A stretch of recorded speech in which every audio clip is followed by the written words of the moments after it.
briefly, it's a great honor for me to moderate this powerful trajectory of emerging markets in Africa, which is fintech. It's a very big thing to us, especially in Nigeria, and the volume of transaction over time, which I call fintech 3.0, has really changed the landscape of economic interaction of the individual, government, and businesses. And again, it's something that is reshaping the engagement of financial inclusion that is based on trust and empowerment. Even the people that are not hitherto included in the financial transaction by the help of fintech is really happening. So today, I'm going to approach it this way.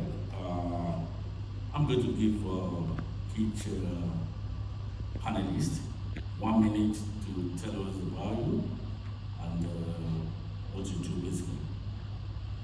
So I'm going to start with you, Barrister. Thank you. Good afternoon, everyone. Good afternoon to the group managing director of the Abuja Investment. I'm Ambassador Maureen Tamno. Ladies and gentlemen, my name is Benedict Daudu. I'm a barrister of Nigeria. I'm also currently serving as the senior special advisor to the FCT Minister on Legal and Multilateral Cooperation. Before I stepped into this threshold, I was actually more focused on cybercrime. I worked with high-profile corporations and clients to develop arbitration work, which tended to go towards the new age digital markets. I also delved into fintech, AML regulations, and money laundering discussions. So that's just a bit about my past. But so far, I'm just trying to lend my knowledge into the fintech realm for this. Thank you very much. Oh, okay. Hi, everyone. Again, first I'd like to say thank you for welcoming me into your beautiful country. Abuja is amazing. The people is amazing. The culture is amazing. And there's one individual that I would really like to thank with every fiber of my being, and that is Mr. Haruna. That gentleman over there, he is the owner of Streamline Technologies and MD of Streamline Media. He's just been phenomenal, and it feels like home away from home. So I thank you, Mr. Haruna. I also thank Mr. Haruna for giving us this opportunity and partnering with electronics technologies. A little bit about myself, Shanta Punan. I'm Associate Vice President / Engagement Manager for Electronics Technologies. We are based in South Africa, which I basically run on that front, and then we are based in India. That is our massive hub. We've got about 60 to 70 employees. My colleague over there, Chakshu, he's the operations manager, operations lead in India. And then we've literally just opened up a new leg in Dubai. Okay. So that's really new. That's literally just taken off just about a month ago. And my past as well, I promise you, listening to you, it was kind of like, oh my word, mirroring each other, because I've also been in the cyberspace. I've been in telecommunications. I've been in Microsoft licensing, software as a service. So I've been around the block and back in IT services, and I'm feeling new fintech as well, which I'm finding absolutely interesting, phenomenal, life-changing, and listening yesterday as well to, to the agricultural sector panel, so many things were going in my mind. I know I'm supposed to be being short, but seeing that my CEO couldn't make it, I had to jump in at the last minute and take it over.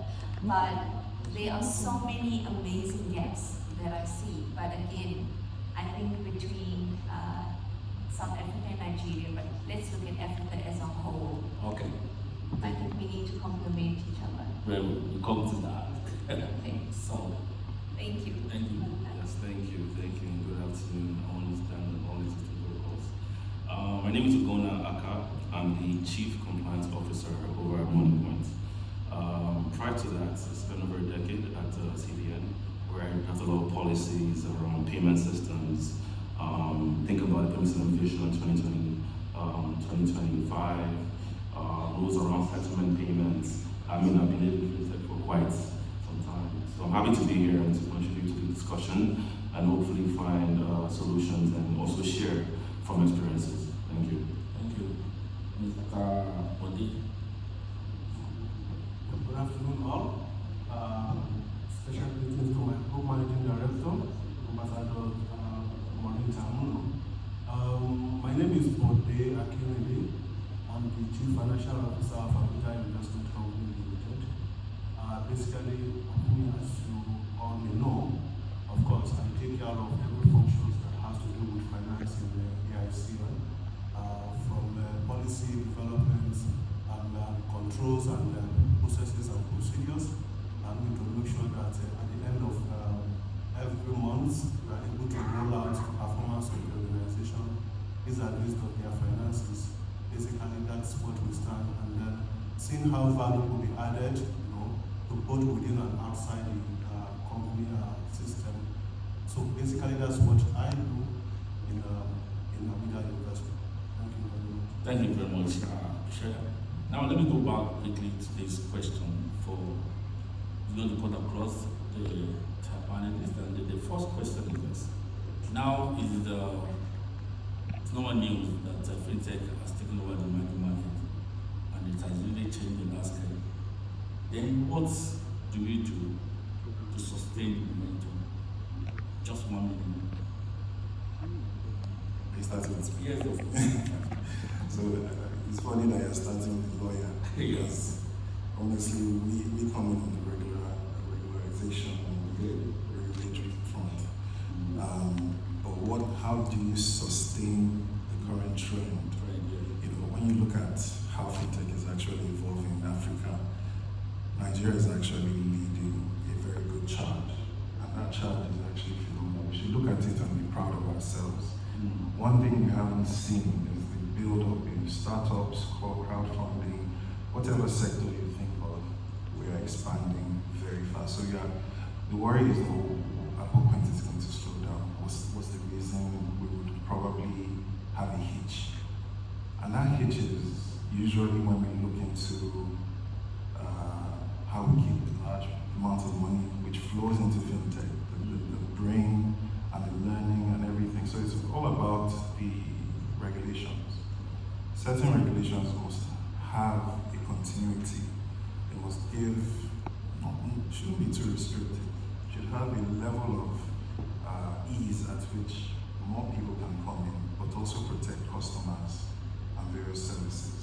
So if I'm going to take 1 minute, this is the shortest I can do, but there's a lot to look at when it comes to sustainability. All right, it's going to be like the next question we go to respond to that. So, how do we sustain the momentum all the way from South Africa? Just repeat that again.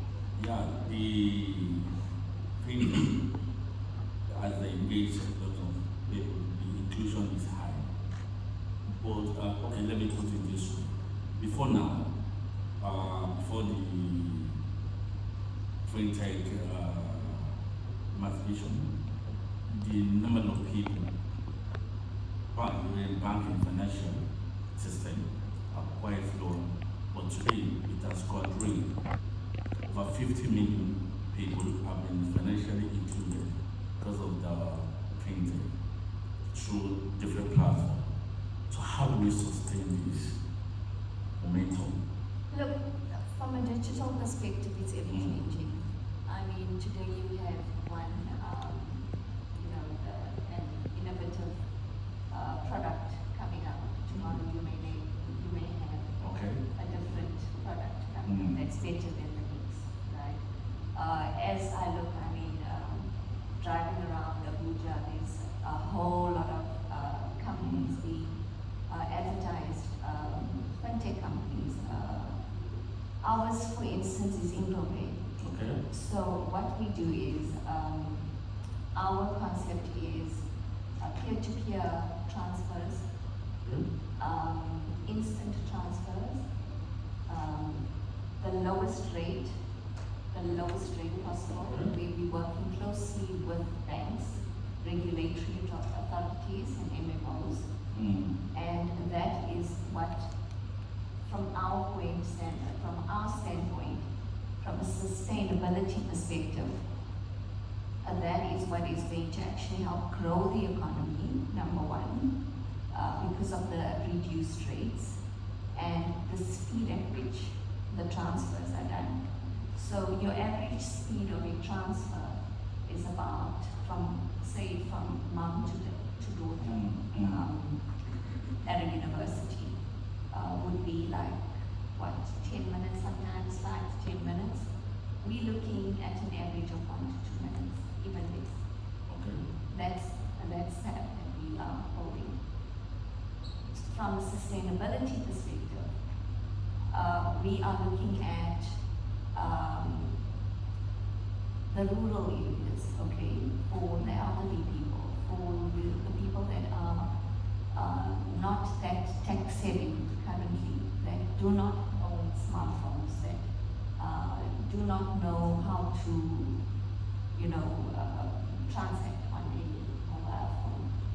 So what we're doing is we are placing kiosks in rural areas. Okay.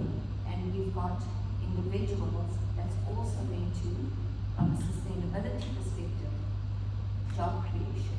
Because we are going to be training these individuals on how to help the elderly and the technically challenged people to do transfers via these kiosks that will also take under a minute to get from one point to the next. So from a sustainability perspective. Okay. Well, that's fantastic. Then, to the money point itself, and okay, let me rephrase the question to, I think she has said a lot. Now, how, from perspective, is known everywhere, the fintech is almost taking over the entire unbanked elements of our society. Your colleague. Now, this mobile banking, how do you intend, in practical terms, to involve the last mile of the unbanked in our society? The last mile of the unbanked in our society, how do you intend to bring them into financial inclusion? Thank you. Really good question. It's a national agenda for financial inclusion, and it dovetails to what we do at Money Points. To be specific, how we do that is to be very intentional with our customers. We go in and understand their problems, and when you say fintech, the reason why fintechs are big or why we're big is that we understand the problems and provide innovative ways to solve those problems. I'll give you an example, like with traditional lenders, for example, they expect a mechanic to have a 3 years audited account. What we do is different, right? We monitor your cash flows, see if you're valuable for a loan. So we've moved the idea of a mechanic who's seeing active business day to day. You see his cars filled with cars that he can repair, but people don't think he's creditworthy. So we've changed the narrative and meet people on their own terms. Now, to address your question specifically with the last mile, what we need to do to include people is to make e-payments as attractive as cash. Okay. And how we do that is that we have to have low-cost acceptance devices, right? Remove the boarding of understand right now what it is. But the cost of the terminal is expensive. People need a low-cost system device to then allow them to use the benefits fully. They also need to know that the money is safe. That is a trust, right? So we at Money Point, for example, guarantee funds. We're back by CPN, of course. So once you have the trust that look, and sometimes when we're still growing our path, people were not sure that the money was safe because they don't see us. I'm sure you will say Money Point is, where is the Money Point, right? So what people would do is that they move their money, they'll sweep the money from Money Point to another bank. But we said, okay, no problem, come back to us. What will now happen? What will now realize is that, look, one day you will forget to move that money, and you will sleep and wake up, that money will be there. You will build that trust. So we got to, again, it's a gradual process, but it's been intentional. Finding people, a way to solve that problem, and just last point before I pass it on, like I'm not having time. Nigerians and traders, you understand that their money that you make today is your operating capital to fund their business tomorrow. So what I mean is that my profit today is what I used to buy my raw materials, so like cocoa, whatever, tomorrow. So what you need to know is that value is instant. When a customer pays you money, the money hits your account, T+0 instantly. And that's what we did. And that's the value of what you bring and how you drive financial inclusion. Good, thank you. Thank you.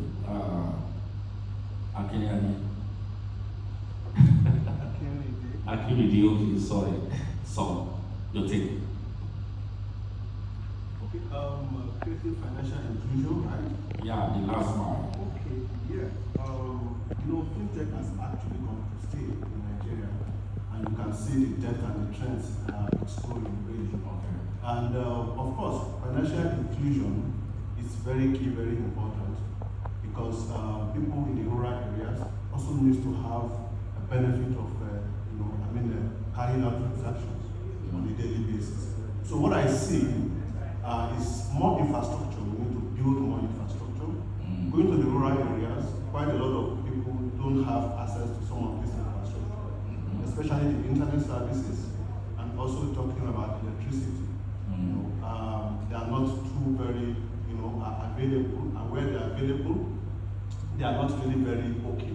Like even people in the city center, a lot of time network has been one of the very serious issues to make transactions. So if the infrastructure could be developed and ensuring that it gets to the rural areas, inclusion will definitely increase.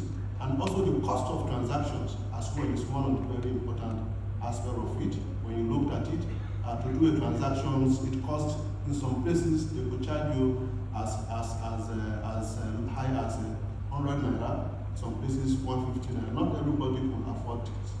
So also when you look at the regulations around fintech activities, government has to be more intentional, making sure that this regulation also pave way for some of these people at the lower level of the whole system. I guess if we can take all of this into consideration, more inclusion, will be provided. All right, thank you very much. So I'm just going to, because of wanting of time, I will have given more time to stop because the next 20 minutes is running. But what I realized that fintech is strictly based on trust. Unlike those days, when you want to open an account, you know your account officer, you go into the bank, you transact a business, and then if there should be any case, you go in there and hold them responsible, whatever it is. At any point in time, you not any kind of fear, because we believe in the physical level. But all of a sudden, I was surprised that even in Africa that we have issues, we have trust issues. Most people are now banking. They are now using more of fintech, especially the invisible ones, like you rightly said. You represent government, that's why you are confined. Yeah, because you are special assistant to the minister, right? I'm appointed. Yes, of course, you work with the government.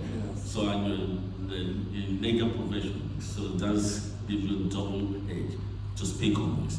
What is that thing the policy that is being put in place, how do you intend to protect the citizen, the vulnerability of our citizens that are banking with most of these tech? Thank you very much, Mr. When we look at the emergence of fintech, give or take 2008, 2009, we had various innovations that were coming in. The iPhone, Samsung was coming up. We had various other, social media was also on the rise. And so fintech actually stepped in when traditional banking sectors were seen as too slow, too sluggish. So over time, there's always been that disparity when it comes between the pace of innovation and regulation. Now, we've caught up to where the CBN stepped in to actually bridge and balance how more of these nuanced financial institutions start. You have to get various types of licenses. And once you don't get it right, you spend all that money to build yourself as a fintech enterprise. And so you would be very careful to avoid the regulators.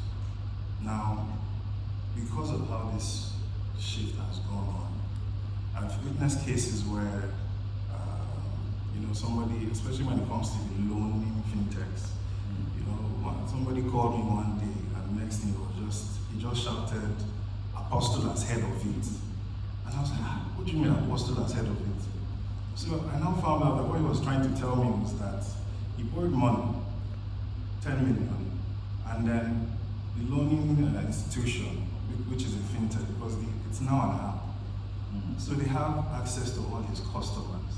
So he was shocked that somebody from his church, his pastor, has already heard that he borrowed money. And so he was already in panic and was telling me that, look, I must sue them. What kind of thing is this? And I said, don't worry.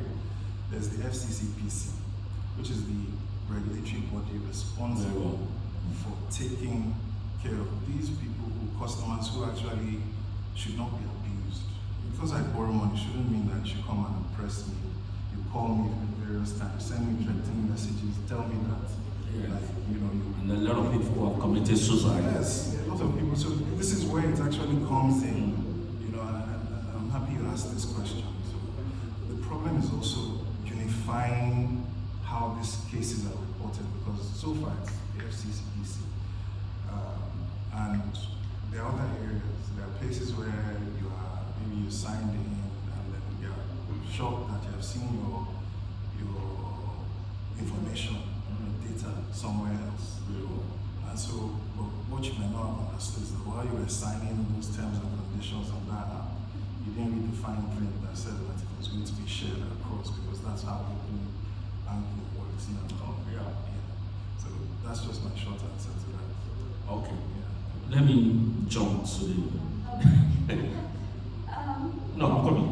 I'll get back to it. I quickly want a response to this. What we have experienced so far is a lot of suicide because of the threat of repayment. While I was speaking on behalf of the citizen because of vulnerability, I've seen a lot of people that got in touch with me, like they almost committed suicide because they couldn't pay, because they have been threatened that the name will be broadcasted to the family that they are debtors. About the kind of languages people use is what is up. As much as what are you people doing? The question I want to ask is that if there's something they call a society check, audit check, for anybody who wants to learn from you. And there's this thing I want you to reconcile now, because it can come back and bite, which is what we call shark money. You understand what that one means? Shark loan. And it is the way the loan, online loan is being categorized, even for people that are running business, for individual users. At a point in time, it may come to a point where people will make it popular that it's a sharp loan and it's going to rebound seriously on your business. So what are you doing to make it more professional? When I say on check, you should know that this person is already exposed. Why are you giving that person more money? And why is your interest is always outraged So these are the things we are quickly able to reconcile. So the lawyer is there, is listening. Okay, thank you. Not my friends. I think we'll always reconcile no matter. So I would like to point a very clear differentiation. When you say fintech, it's a broad term. Now, you have loan lending companies that have state lending license. You will not find any CBN regulated entity do that practice. Okay. Now, that's the differentiation. So I cannot, again, I rebuke that practice. It is unlawful and wicked. So no CBN licensed entity will do that, and we fall under a CBN licensed entity. Now, with regard to the sharp practices for those loan apps that have the state's government license, I think I will pass it back to the lawyer or my colleague here to discuss what they're doing or what they can do to stop the, to have a high standard before you can acquire those licenses. For our license, we had to go through almost a year before we acquired it. We have to show competency in AML CFT. We have to have approved policies for all the management staff. So we are trained and understand how to give loans to people. The difference is those other people that are in the United States. Unfortunately, Nigerians and the unbanked people that we brought before, they don't know the difference. So there must be something deliberately to be done about that. Because at a point, the day a king commits suicide because of the whole going to bounce back on the business. Now let me come back to now the fintech. The essence of the bank is collecting, getting from surplus to deficit, supporting SME. The multiplier effect that's going to turn on the labor market so that more people could be engaged. The emerging market could be expanded. What is the company doing about this in Africa? In supporting the SME through fintech. Is that for me? Yeah. Okay. Firstly, I think, you know what, this is such a broad subject, and it's very difficult to just sum it up. Let's go on the basic. Right? The basic. There's a lot. All right. Right? So, for instance, with Intropay, we're in the process of getting our ADLA license, authorized dealer. I'm sure you Yes. aware of that, right? And currently our public beneficiary banks is in South Africa, Standard Bank, which is one of the biggest banks, as you probably all know. And then we've got ICIC, IB Bank in India. So that's our first corridor, right, for this Intropay app, for the peer-to-peer payment. Okay. Okay. So then we were invited again, like as I mentioned, by Mr. Aruna, kindly invited to Nigeria to see how can we expand, how can we keep it within Africa? Because Africa, you know, we need this type of technology, but we also need to help people understand that it can be a safe environment. Okay. There's a lot of people that are fearful of where is their money being stored, how is the money being transferred, how is it that the money can get from one place to the next in less than a minute, you know. So it's about educating individuals, which we are doing that through the banks, through the regulatory authorities that we're working with, and again, we are not physically handling the cash. It's through the banks for now, until we get our airline license. So we are basically running on their licenses, the bank's licenses, until ours is approved, because as you mentioned, it takes donkey's years to attain your airline license. So that is where we currently at. But again, the challenge is, and especially with the older generation, in having that trust. If your money is not in a bank, in a safe and whatever else, you know, how do I know where how do I actually know where my money is? So we need to try and change. We need to change that mindset. We need to get people to trust in the system, in fintech. We need to drive it in such a way where it becomes the norm, because it is going to become the norm. Okay. I mean, cash is, we basically becoming a cashless society, and it's happening faster than one would have expected, So that, from a security perspective, I would say we need to educate people, especially the elderly. We have to educate people on the safety of their fees. If you running your fintech through a data center, you need to understand, okay, where is that data center kept? Is it a private data center? Is it AWS? Is it Azure? And if it is a private cloud infrastructure, okay, we need to know, okay, the licensing behind it, the company behind it, the credibility behind it as well. So I think, I hope that answers the question. So thank you very much. That was a good one. And Bode, how do we? Yes, fine. 2 questions. How do we attract global funding? Fintech. Then, economics will say that marginal propensity to save, marginal propensity to borrow, you understand, or to spend. Now, the marginal propensity of our people in this part of the world is becoming stricken. People don't want to borrow again.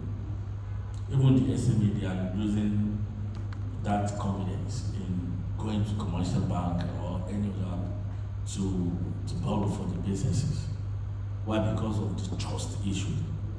But now the commercial bank will always say, okay, they don't have much fund.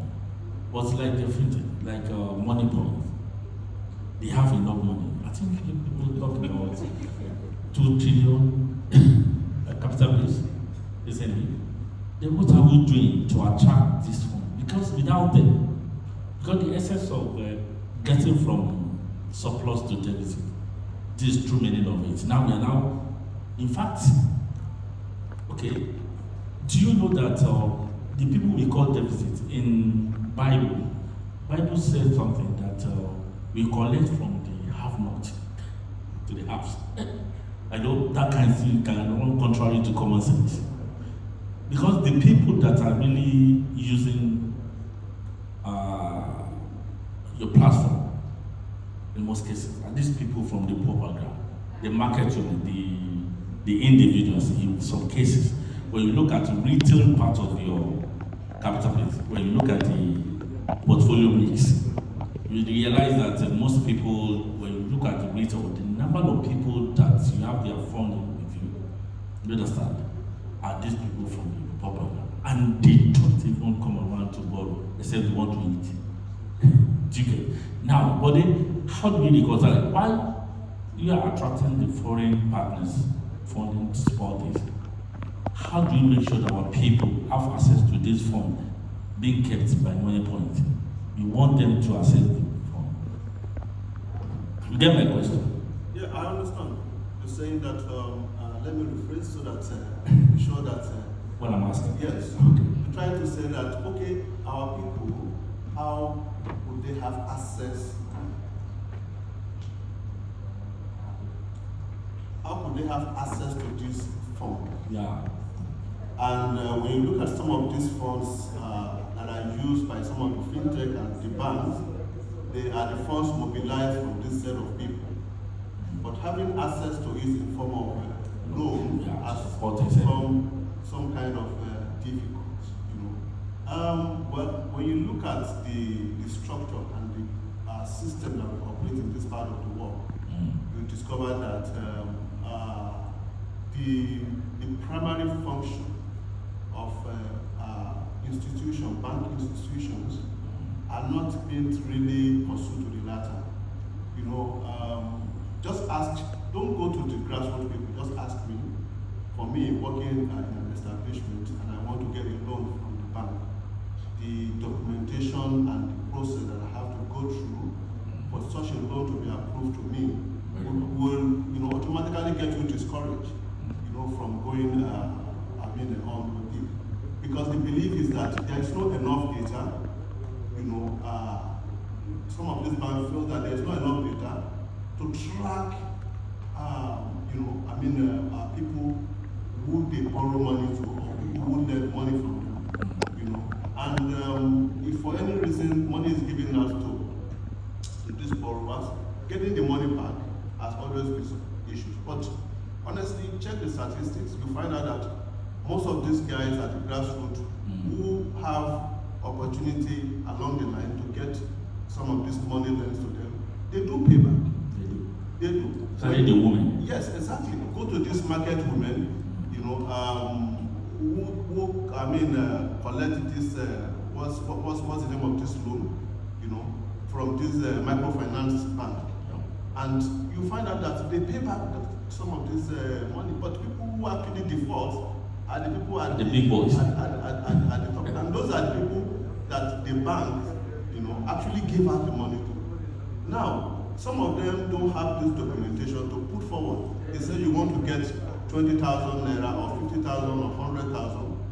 The kind of requirement that we put before you to access that kind of fund is enough to discourage you. Very well. So what I'm saying in other words is possibly there should be kind of policies and regulation that will make sure that enough data is provided to some of these institutions that will enable them to be able to say, look, if I give you money, you can't run anywhere. In abroad, they said you can only run, you cannot hide. There's no any hidden place for anyone. So if you collect money, they know how to trace you and how to get you. But in this part of the world, if someone gives an address, banks do say that they go for verification to people go and see whether those addresses exist. But you find out that I can give an address that you never can even trace me anywhere. That's it. Okay? So what I'm saying in other words is that we need to build on the data that will enable, that will give confidence to these institutions to be able to lend money out to the people at the grassroots. Thank you. All right, because of one of time, I would like to hand you people over to the audience. We have you have something to say? All right. Sorry. Maybe in the process of responding, you can quickly check that one. Okay? Let's do that one, right? What's the something? I wanted to respond. And in the process of responding, you can show you. So please, we need a questions, comments from the. He has to respond first. All right, please. Because I feel somebody will have the question same line. Okay. Thank you, my able audience. So, with Money Point, how we've done is that, like I said, we need to meet you at where you are. I'll give an example.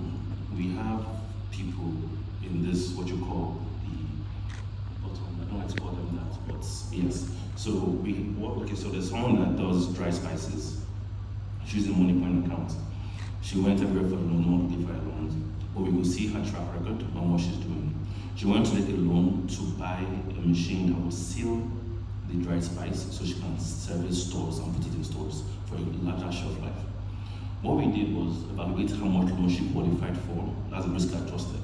People make the mistake of giving people more money than you even need and expect them to pay back. So first of all, we assess how much money you need for that thing and what you want it for. We understand your business plan. Not only that, we partner with Macaulay Foundation, EDCs, and we train you on how to use that machine you want to get, right? So you are guaranteed to make a return, and they will now bring you funding. So that way, we're sure that your growth is aligned with our interest for payback. We have a less than 2% non-performing loans. Nigeria is not as bad as you would think. Once they can see that you are with them, you're working with them, they will pay back. Okay? Our MPL is very low because of that. So it's about also understanding, working with them and helping them upskill themselves. Because when you upskill with funding and access, they grow. If someone is in 7 different stores in another state, right? So that's how we do loans and I think that's where the fintech come into place, because we understand we're able to innovate around an existing process. There are some people not just all about interest, but you are with them all through. Of course, through the journey. It's a long-term relationship. Like, all right? Okay, can I go ahead? Yeah, of course. So with InfraPay, it's not a lending, we're not a microfinance company at all. We are solely fintech, okay?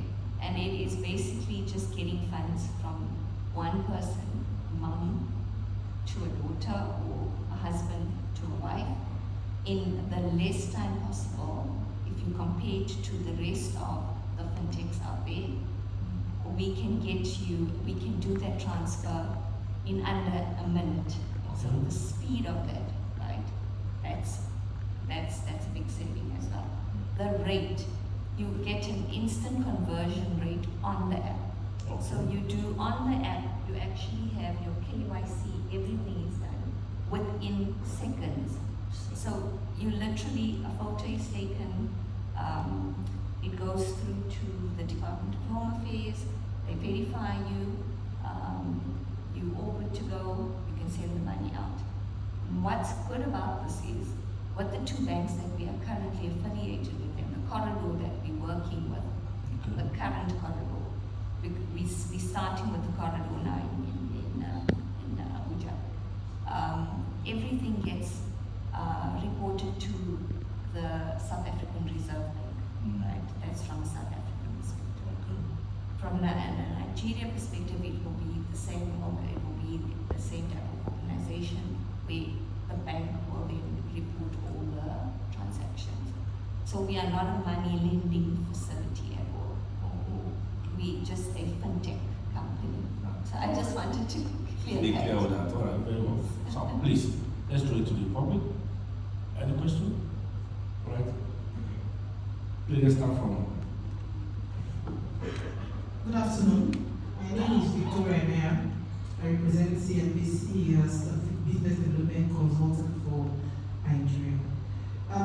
With the present, the current data in the creative industry, which is worth about more than 4-something billion, and employment opportunity that is already created from that industry, ranging from 4-something billion and above. How will the fintech create an opportunity for more players to come into the industry? Because that is, for me, is a big opportunity for Africa. If we concentrate on how, I know that some of them have opportunities to create royalty data, what is subscription and all of that. I don't know whether the fintech industry can also help to develop opportunities for these creatives to have access to their royalties and subscriptions opportunity. Thank you. The money point? Okay, thank you for the question. I think for us, what we're focused on is honestly trying to invest or partner with skill development centers, because we think that's what channels the growth of SMEs, which are the lifeblood of the economy. When SME grows, they hire people, they also buy from people in the economy, and also set up point for people to also come and hang out and also get resources. So that's been the lifeblood and focus. We're also having also flexible finance, favorable interest rates given to people and of course, we have the best payments infrastructure in the sense where you can easily do transfers. There's no network failure, there's no looking for service, so that facilitates payments. So when you couple all three, we believe that angle will help grow that sector you're talking about, which is the entertainment sector. We're already playing the sector already, actually. So for creatives are part of the SMEs, right? So you have the creative sectors, which are also part of the SMEs. So I was looking generally. but specifically, yes, they do contribute. Thank you. Thank you. Thank you. And then for the made in India, do you have a solution to it as a fintech specialist? Yes, so there's so many job creations. That's your question, right? How do we enhance? How do we get the population to grow? How do we give people opportunities? So it was very interesting because we attended the session yesterday with the agricultural sector, and it really drew my attention because we were looking at innovation hubs here in Nigeria, but also across Africa.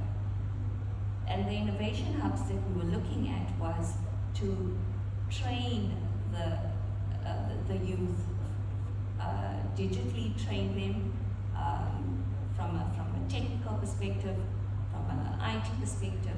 But there are institutions like that apparently in these areas. Yeah. So what we thought we could do was, because the one individual, she was phenomenal. She was talking about female farming and giving them the opportunity, but the funds are not there, the infrastructure is not there, the land is not there. So ultimately, what we would like to do as a fintech, and with the profits that come in,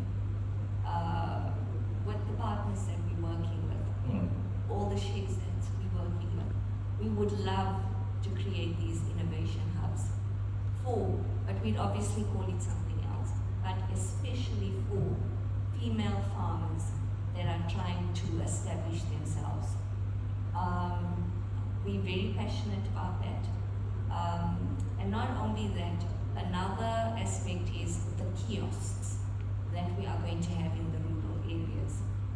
We are going to train individuals to help the elderly, to help the digitally challenged individuals to process transactions from one peer to the next, from one family member to the next family. Thank you very much. So that's another job creation. Thank you very much. All right, please. Good afternoon, panelists. My name is Aloysius Asarakai. I'm head of inclusion and distribution for Payment Service Bank. And I think this conversation is very germane, and we need to focus on the aspects of regulation also. Because part of our takeaway from this conversation this afternoon is to see how government should not stifle fintech with regulation. Now, what do I mean? It's a new circular released by CBN now that will take effect from the 1st of April 2026, regulating agency banking again in Nigeria and reducing the volume that agents can process. Today, a lot of traditional banks are no longer in this craze of brick and mortar. Nobody is doing branch expansion because of mobile phone penetration. With mobile phone penetration, fintech can grow. And since we have achieved mobile phone penetration, the next thing is how do we deploy technology using mobile phones? And again, even for security reasons, we need to go back to that cashless policy. So the two drivers of fintech sustainability is regulation on one hand,